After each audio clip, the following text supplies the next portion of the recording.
السلام علیکم ورحمۃ اللہ وبرکاتہ۔ آج ہم سورہ توبہ شروع کریں گے۔ یہ سورت نبی صلی اللہ علیہ وسلم پر مدینہ میں نازل ہوئی۔ اس کی 129 آیات ہیں اور اس کے 16 رکوع ہیں۔ یہ قرآن مجید کی ترتیب کے لحاظ سے 9ویں نمبر پر اور نازل ہونے کے اعتبار سے یہ 113 نمبر پر یہ صورت ہے۔ یہ قرآن مجید کی واحد ایسی صورت ہے جس کے شروع میں بسم اللہ نہیں لکھی گئی، اور اس کی چند وجوہات ہیں، جن میں سے پہلی وجہ یہ ہے کہ بعض صحابہ کے نزدیک سورہ انفال اور سورہ توبہ ایک ہی ہے۔ نبی صلی اللہ علیہ وسلم کی عادت مبارک تھی کہ جب آپ پر آیات اترتی تھیں تو جبریل علیہ السلام آپ کو بتا دیتے تھے کہ یہ آیات کس صورت میں لکھی جائیں۔ آپ صحابہ کو کہہ کر ان آیات کو ان صورتوں میں لکھوا دیا کرتے تھے جن صورتوں کا وہ حصہ ہوتی تھیں، اور صحابہ کہتے ہیں کہ ہم ایک صورت کے ختم ہونے اور دوسری کے شروع ہونے کو بسم اللہ سے پہچانتے تھے کہ جب نئی صورت اترتی تو اس کے شروع میں بسم اللہ بھی اترتی۔ تو ان دونوں صورتوں کے درمیان نبی صلی اللہ علیہ وسلم نے بسم اللہ نہیں لکھوائی۔ اسی وجہ سے صحابہ ان دونوں صورتوں کو قرینتین بھی کہا کرتے تھے کہ دونوں ملی ہوئی صورتیں ہیں۔ یعنی ایک وجہ تو یہی ہے کہ نبی علیہ السلام نے اس کے شروع میں بسم اللہ نہیں لکھوائی، اور اس کی ایک وجہ یہ ذکر کی جاتی ہے کہ اہل عرب جب کسی سے معاہدہ کرتے تھے تو اللہ کا نام اور سلامتی کے الفاظ لکھتے تھے، جب عہد توڑتے تھے تو اس وقت نہیں لکھتے تھے۔ چنانچہ اس صورت میں مشرکین سے کیے گئے عہد ان کی بدعہدی کی وجہ سے توڑ دیے گئے، جس کی وجہ سے اس کے شروع میں بسم اللہ نہیں لکھی گئی۔ اس کا نام سورہ توبہ اس لیے ہے کہ اس میں چند صحابہ کے توبہ کا خاص طور پر ایک واقعہ ذکر کیا گیا ہے۔ اس کو سورہ برات بھی کہتے ہیں، یعنی مسلمانوں نے کافروں کی عہد شکنی کی وجہ سے اپنے وعدے سے برات یعنی بری ہو گئے۔ اسے سورہ عذاب بھی کہا جاتا ہے، یعنی ایسی صورت جس میں منافقوں اور کافروں کو عذاب دینے کا ذکر آئے گا۔ اسے سورۃ الفاضحہ بھی کہتے ہیں، یعنی منافقین کو رسوا کرنے والی، ذلیل کرنے والی صورت۔ بعض قرائے کرام کے نزدیک جب اس صورت سے تلاوت کو شروع کیا جائے تو اس وقت بسم اللہ اس لحاظ سے پڑھ لینی چاہیے کہ تلاوت کی ابتدا ہے، اور بعض کہتے ہیں کہ صرف اسے اعوذ باللہ من الشیطان الرجیم سے ہی شروع کیا جائے اور اس کے شروع میں بسم اللہ الرحمن الرحیم نہ پڑھی جائے۔ اللہ تعالیٰ اس میں ذکر فرماتے ہیں، فرمایا براءۃ من اللہ ورسولہ الی الذین عاہدتم من المشرکین، کہ اللہ اور اس کے رسول کی جانب سے ان مشرکوں کی طرف بری ہونے کا اعلان ہے جن سے تم نے معاہدہ کیا تھا۔ یہ صورت مدنی ہے اور نبی علیہ السلام پر فتح مکہ کے بعد سن 9 ہجری میں نازل ہوئی ہے، اور اس کے نزول کا سبب وہ صلح حدیبیہ بنی جو نبی علیہ السلام کے عمرے کی وجہ سے عمرے کی جگہ پر وہ صلح ہوئی تھی۔ واقعہ کچھ یوں ہے کہ نبی علیہ السلام نے سن 6 ہجری میں عمرہ کرنے کا ارادہ کیا، اور آپ اپنے صحابہ کو اور قربانی کے جانوروں کو لے کر مدینہ سے چلے، لیکن جب حدیبیہ مقام پر پہنچے تو آپ کی اونٹنی رک گئی اور بیٹھ گئی، تو پھر وہاں ایک لمبی صورتحال پیدا ہوئی اور کافروں نے آپ کو مکہ میں داخل نہ ہونے دیا، اور پھر ایک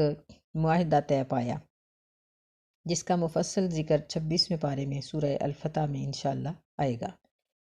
تو اس معاہدے کی 10 شقیں تھیں، جس میں سے ایک شق یہ تھی کہ اگلے سال مسلمان آئیں گے اور بغیر ہتھیار کے آئیں گے، 3 دن ٹھہریں گے، عمرہ کریں گے، قربانی کریں گے اور واپس چلے جائیں گے۔ اور اس کی ایک شق یہ بھی تھی کہ مسلمان اور مشرکین 10 سال تک ایک دوسرے کے خلاف جنگ نہیں لڑیں گے، اور نہ ہی ان کے ساتھی ایک دوسرے کے خلاف جنگ میں مدد کریں گے۔ تو یہ معاہدہ مشرکین کے چند قبیلوں کے اور مسلمانوں کے درمیان ہوا تھا، جو باقی قبائل تھے ان کو اس بات کی گنجائش دی گئی تھی کہ وہ مسلمانوں کے ساتھی بن جائیں یا مشرکین کے ساتھی بن جائیں۔ تو اسی طرح پھر کچھ لوگ مسلمانوں کے ساتھی بنے اور کچھ مشرکین کے ساتھی بنے۔ لیکن ابھی عمرہ کرنے کے بعد یعنی سن 7 ہجری میں نبی علیہ السلام نے عمرہ قضا کیا، اور اس کے تقریباً 5-6 ماہ کے بعد ہی کافروں کے ایک حلیف قبیلے نے مسلمانوں کے ایک حلیف قبیلے کے اوپر حملہ کر دیا اور ان کو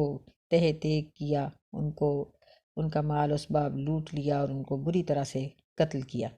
تو وہ لوگ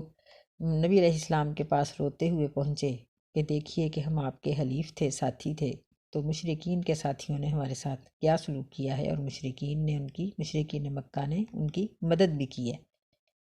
اس کی وجہ سے نبی صلی اللہ علیہ وسلم نے اپنے معاہدے ختم کر دیے،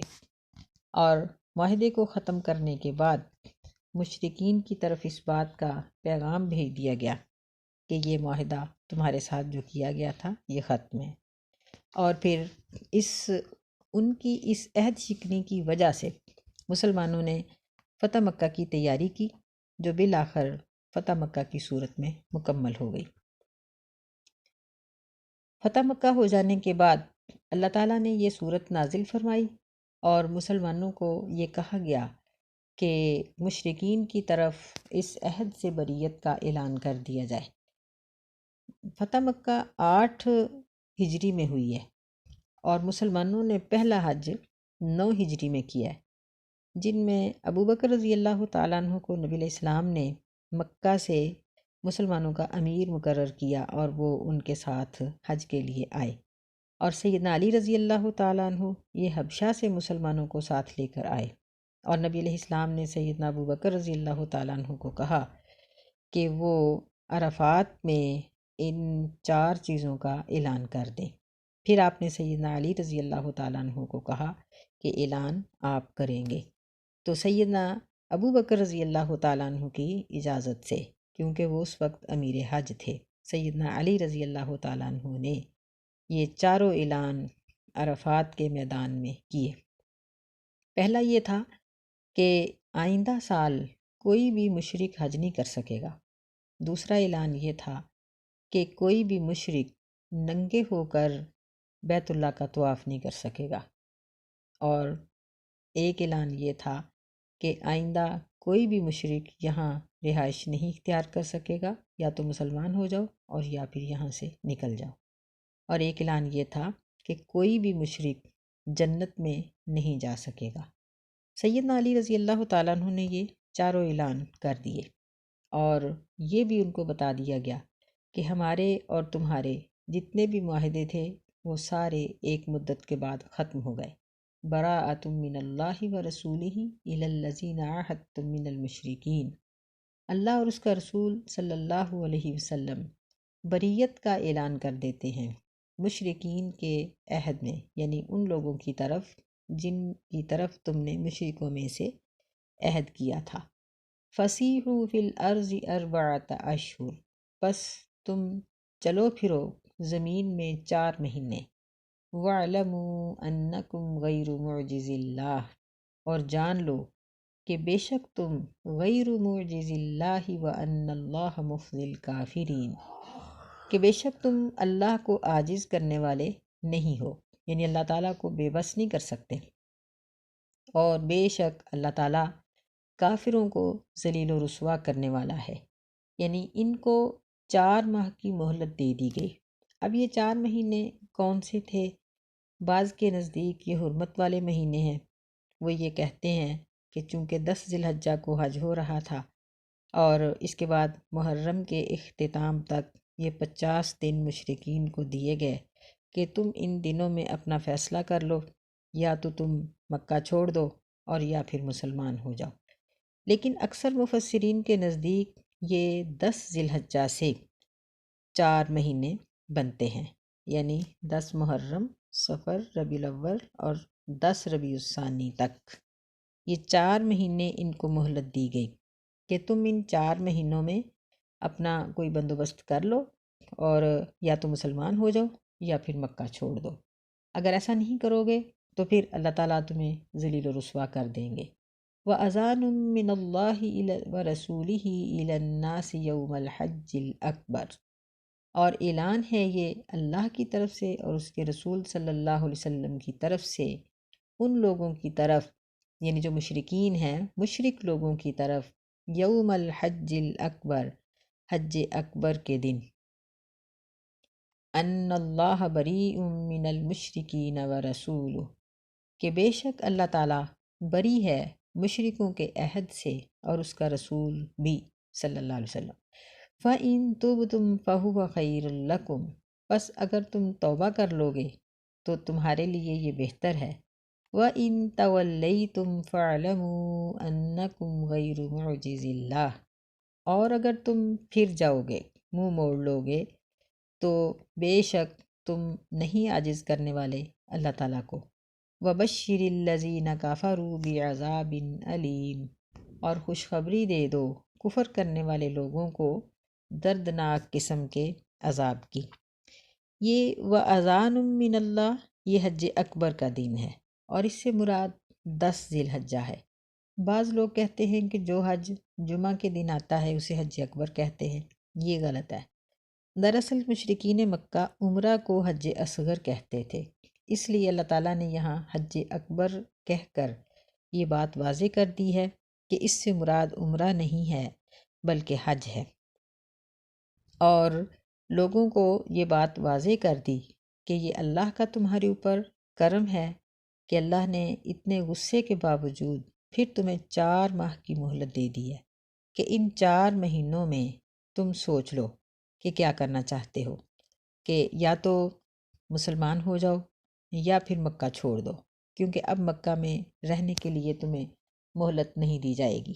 اور پھر یہ اعلان سیدنا علی رضی اللہ تعالی عنہ نے یہ کر دیا، یہ چاروں اعلان کر دیے کہ کوئی بھی مشرک آئندہ حج نہیں کرے گا، اور یہ کہہ دیا ان کو کہ کوئی بھی مشرک جنت میں نہیں جائے گا، اور کوئی بھی مشرک ننگے ہو کر بیت اللہ کا طواف نہیں کر سکے گا، اور مکہ کے اندر رہائش بھی ان کی منع کر دی گئی۔ تو سیدنا علی رضی اللہ تعالیٰ عنہ نے یہ چاروں اعلان کر دیے۔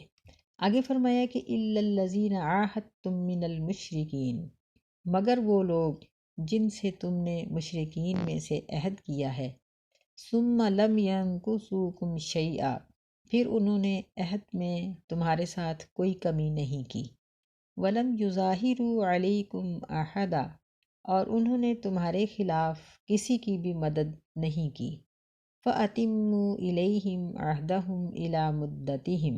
بس پورا کر دو ان کے عہد کو اس کی مدت تک۔ إِنَّ اللَّهَ يُحِبُّ الْمُتَّقِينَ، بے شک اللہ تعالیٰ پسند کرتا ہے تقوی اختیار کرنے والوں کو۔ یعنی جب مسلمانوں نے مشرکین کے ساتھ عہد کیا تو اس وقت مشرکین کی 2 قسمیں تھیں، یعنی ایک وہ لوگ تھے جو عہد میں شامل تھے اور ایک وہ تھے جن کے ساتھ عہد نہیں ہوا تھا۔ پھر جب ان لوگوں نے عہد توڑ دیا تو ان کی مزید 2 قسمیں ہو گئیں، یعنی جن کے ساتھ معینہ مدت کے لیے عہد کیا تھا ان میں سے کچھ وہ تھے قبیلے جنہوں نے عہد توڑا تھا، اور کچھ وہ تھے جنہوں نے عہد نہیں توڑا تھا، اور مشرکوں کے چند قبیلے ایسے تھے جن کے ساتھ معینہ مدت نہیں بلکہ ہمیشہ کے لیے، یعنی لمبا ٹائم، بغیر کسی ٹائم ٹیبل کے ان کے ساتھ جنگ بندی کا معاہدہ کیا گیا تھا۔ تو اس لحاظ سے مشرکین کی کل 4 قسمیں ہو گئیں۔ نمبر 1 وہ لوگ جن کے ساتھ معینہ وقت کے بغیر لمبے ٹائم کے لیے ان کے ساتھ صلح کا عہد کیا گیا تھا۔ نمبر 2 عہد کو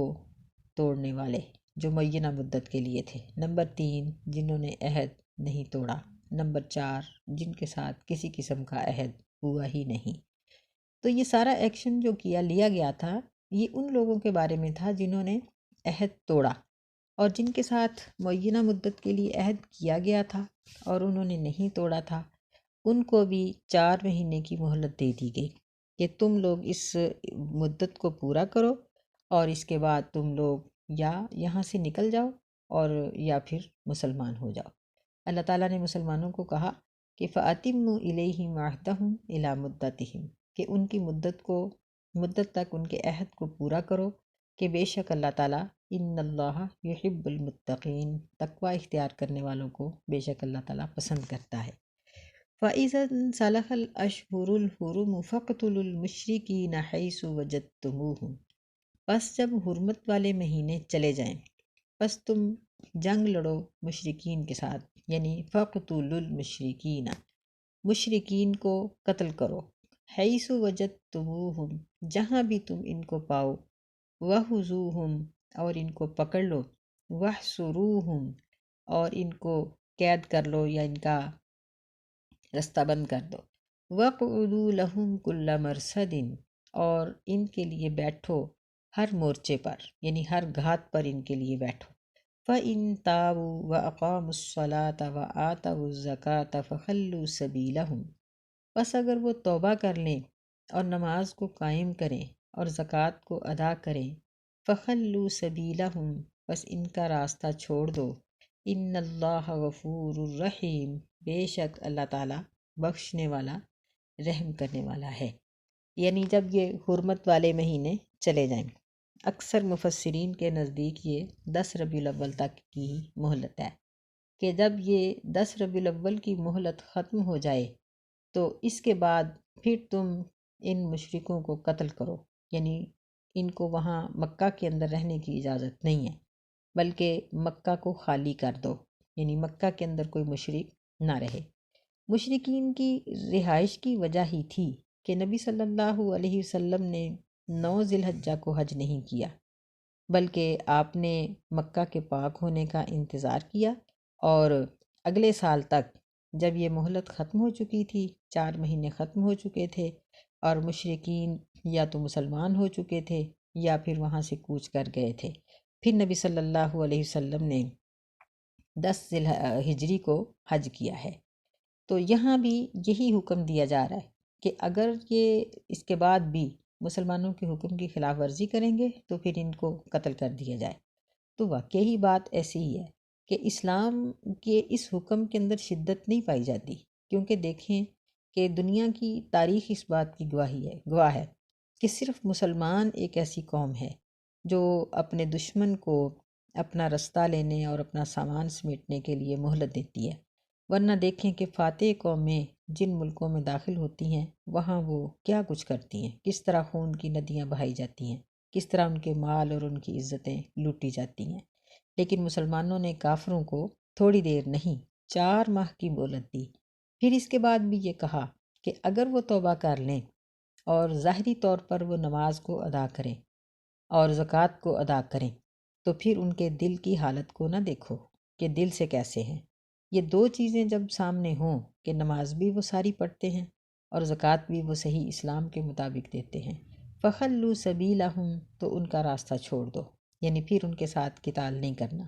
بے شک اللہ بخشنے والا رحم کرنے والا ہے۔ یعنی ان کے دل کی جو حالت ہے وہ اللہ جانتا ہے کہ انہوں نے ڈر کی وجہ سے اسلام قبول کیا ہے یا دل کی محبت سے کیا ہے، یہ اللہ کو پتہ ہے۔ وَإِنْ أَحَدٌ مِّنَ الْمُشْرِكِينَ اسْتَجَارَكَ، اور اگر مشرکوں میں سے کوئی ایک آپ سے پناہ مانگے، فَأَجِرْهُ، بس اس کو پناہ دے دو، حَتَّى يَسْمَعَ كَلَامَ اللَّهِ، یہاں تک کہ وہ سن لے اللہ تعالیٰ کے کلام کو، ثُمَّ أَبْلِغْهُ مَأْمَنَهُ، پھر اس کو پہنچا دو اس کی امن کی جگہ پر۔ ذَلِكَ بِأَنَّهُمْ قَوْمٌ لَا يَعْلَمُونَ، یہ اس لیے کہ بے شک وہ ایسی قوم ہے جو علم نہیں رکھتی، یعنی یہ بے علم لوگ ہیں۔ دیکھیں کہ یہ اللہ تعالیٰ کی طرف سے مشرکین کے لیے کتنی نرمی ہے کہ 4 ماہ کے گزر جانے کے بعد بھی اگر کوئی مشرک کسی مسلمان کو کہے کہ تم مجھے پناہ دے دو، مجھے اپنے تحفظ میں رکھ لو، تو اس کو تحفظ دے دو، اور اس کے ساتھ اس کے تحفظ کی مدت مقرر کر لو کہ کتنی دیر تک تم اس کو پناہ دو گے، تو پھر اس کی پناہ کا پورا لحاظ رکھا جائے۔ نبی صلی اللہ علیہ وسلم نے فتح مکہ کے بعد جب یہ سلسلہ شروع ہوا تو فرمایا کہ مسلمانوں کا ایک ہلکے درجے کا آدمی بھی کسی مشرک کو پناہ دے گا تو سارے مسلمان اس کی پناہ کی تعظیم کریں گے، یعنی اس مشرک کو نقصان نہیں پہنچائیں گے، اور پھر ایسی صورت میں اس مشرک کے سامنے اللہ تعالیٰ کے قرآن مجید کی تلاوت کی جائے گی، اس کو دین کے اصول سکھائے جائیں گے، اس کے سامنے مسلمانوں کی اچھی حالت کو پیش کیا جائے گا تاکہ وہ اسلام سے مانوس ہو جائے۔ پھر اس مدت کے پورا ہونے کے بعد فَأَبْلِغْهُ مَأْمَنَهُ، اگر وہ پھر بھی مسلمان نہیں ہوا تو اس کو اس کے دیس میں، اس کے قبیلے تک پہنچا کے آؤ۔ وہاں پہنچ جانے کے بعد پھر اگر اس کو کوئی مسلمان قتل کر دے تو اس میں کوئی گناہ کی بات نہیں ہے، لیکن اس کو قبیلے تک پہنچانے سے پہلے اگر کوئی مسلمان قتل کرے گا تو نبی صلی اللہ علیہ وسلم نے معاہد کا قتل حرام قرار دیا ہے، یعنی ایسے شخص کو قتل نہیں کیا جا سکتا جس نے کسی مسلمان کی پناہ لے رکھی ہو۔ تو یہ ان کے لیے ایک بڑا بہترین موقع تھا جو مزید ان کو دیا گیا، اور یہاں یہ بات کہی گئی کہ یہ پناہ اس لیے دی جائے گی کہ بِأَنَّهُمْ قَوْمٌ لَا يَعْلَمُونَ، کہ یہ ایسی قوم ہے جو دین اسلام کی خوبیوں سے بے علم ہے۔ یعنی ان آیات سے ہمیں یہ بات معلوم ہوتی ہے کہ اللہ کا دین بہترین دین ہے، اور اس کے دین سے بڑھ کر کوئی اور دین نہیں ہے۔ اللہ تعالی ہمیں عمل کرنے کی توفیق عطا فرمائے۔ السلام علیکم ورحمۃ اللہ وبرکاتہ۔